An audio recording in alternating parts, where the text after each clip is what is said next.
So, okay. Yes. So I've had the night to sleep on this a little bit after we saw the news come through from Ian Rappaport yesterday.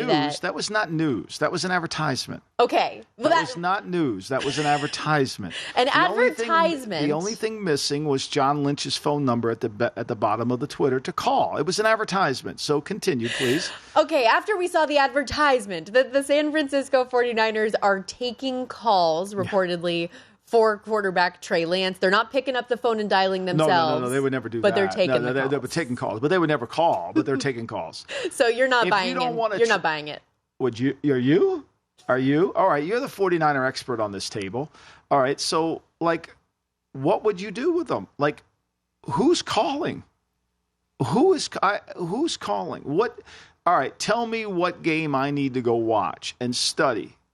Well, there aren't really many for you to be able to go watch, first of all. Correct answer. There are none. Do you want me to watch There's two in the NFL that you can watch. Do you want me to watch the Houston preseason game?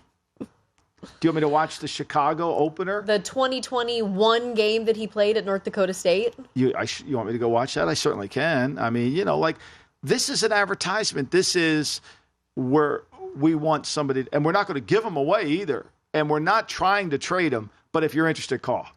So what would the cost be? I ask you just that. Trying to recoup, because you're not going to be able to recoup what you gave up to trade up for him for number 3 overall. Of course you're not going to. So I ask you this. Jalen Ramsey went for a third, and now he had to redo his contract. So you're sitting here with Trey Lance, and you're entering year 3. You've got this 5th-year option that, do you really want it?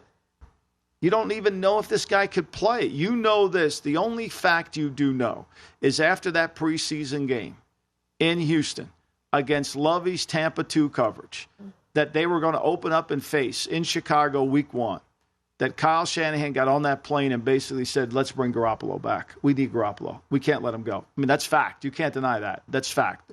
That happened. Immediately after that game, the next thing we know is Jimmy G was back. He was no longer practicing over on the side field. He was back in fold. Well, I mean, think about this time last year. Jimmy Garoppolo had already said goodbye to the fans. Right. He was out. Like, the expectation was that he was not going to be coming back. Trey Lance is the future. We're investing in him. We can't have Jimmy in the locker room anymore because we need the team to believe. Right. And can I add one more thing to what this time last year? We had people saying we should bet him for the MVP. Yes. Okay, please. Let's not forget that. Let's not forget. We can't You're forget not that. bitter at all, Michael. No, not at all. Not at all. But so we go from there to, obviously, Trey Lance doesn't perform well in the opportunities that he did have to start. He has the season-ending injury, and thank goodness that you have Jimmy Garoppolo, who's there and can step in. But then he gets injured, and you're on your third-string quarterback. And miracle season for Brock Purdy. It was like a Disney movie, what we watched unfold.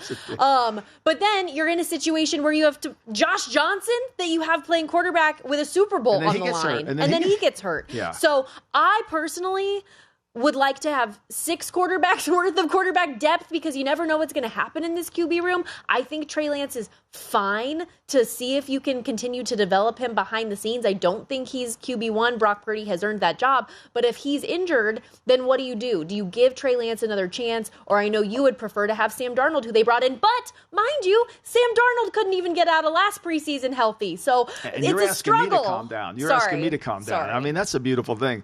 All right. Don't get me started. I got you started. I love it. All right. So here's where I think we got to figure this out. You're the expert on San Francisco. Let's just hypothetically say Brock Purdy's healthy and he's number 1. And let's say Sam Darnold is the 2 quarterback. What does that tell us about Lance? Why would we keep him to be the inactive quarterback? I feel like you would keep him for the potential still and backup in case somebody gets hurt. You want to put him in a game? You feel any good about that? Wouldn't you be? So I'm not a Trey Lance fan. Okay. Like, that's not a secret. You didn't bet the MVP ticket? I didn't bet the MVP ticket. I very much so think that John Lynch and Kyle Shanahan are in a position where they don't want to admit that they're wrong, but have gotten to the point where you kind of have to. Kyle is fully prepared to admit. Kyle admitted this is over with on the plane ride back from Houston. Lynch and Adam Peters, they haven't admitted anything. And this advertisement that they took out today is another part of yesterday. This advertisement is another part of trying to recoup some of the value. What would you trade for him? I mean, just say Trey Lance's agent called you up and said, look, this is not going to work. What will we trade for him? So does D'Amico Ryans want him in Houston? Does Rand Carthon want him in Tennessee? I mean, if there was a belief, if I was Rand Carthon and there was a belief that this guy was really the player, the first thing I would have done when I got the Tennessee job is figure out a way to get him here. Figure out a way to get him on, because I know what they think in the building. Mm-hmm. I know what they think in the building. Because as much as the advertisement comes out, what they're saying in the building between Kyle, the coaches, and Lynch and Peters, Carthon knows that conversation intimately. So if he felt like it was, and he watched practice every day. So if he felt like the guy, even before he injured the ankle, if he was good enough, we'll bring him in. There was no urgency to do this. So that tells me if I were in the league, he probably doesn't think he's very good. That's deductive reasoning. It's the same thing down in Houston. They need a quarterback. They signed Case Keenum as whatever he is, right?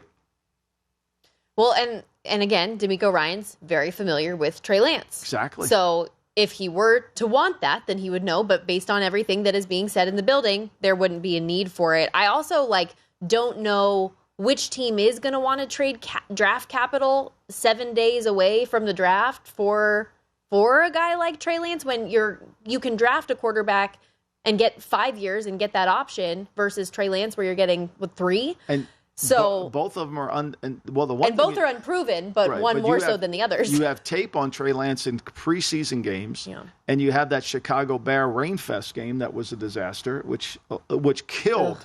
I mean, how many circa Survivor tickets got lost in that game? Well, I know mine was a $1,000 donation for that one. I didn't Thanks for that, Michael. Sore subject.